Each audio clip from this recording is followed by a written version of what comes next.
Okay, ready? Go. Go? Okay, excellent. So this one, we can see the balance is closer, right, than the dressage saddle. We're still a teensy bit in a chair seat. We need to be about there.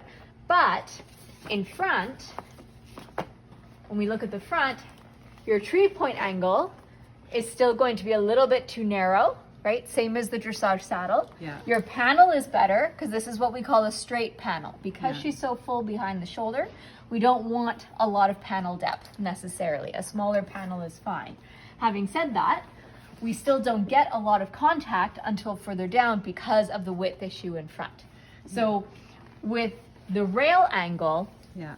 it's similar to the dressage in that it's very, very steep. And once again, she is very flat, almost non-existent in the wither. So along with that, this, what we call the balance point, how far these rails go back, goes back quite far. This is really designed around thoroughbreds where the wither goes really far back into the back. So it's going to add to the feeling of the chair seat with that balance point so far back. Our biggest, but arguably our biggest problem though around that is the lack of breadth in the tree.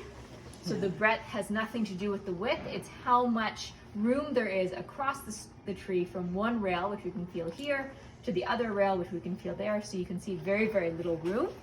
She's a very, very broad, flat horse. So she needs a broad, flat tree.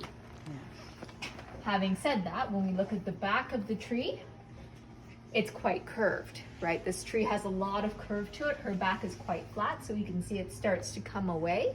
On top of that, we have a non-gusseted back panel. So with a non-gusseted back panel, we don't get nearly as much surface area through the back. So if we look here, we can see that the majority of the contact is going to be born here and here. Okay, so when we ride in this saddle, oh, I know. What's going to happen is that we're going to girth it up, and you can see your billets don't really line up here, right? Because the balance is a little bit off. It's going to bring this down into her shoulder, which is already too narrow.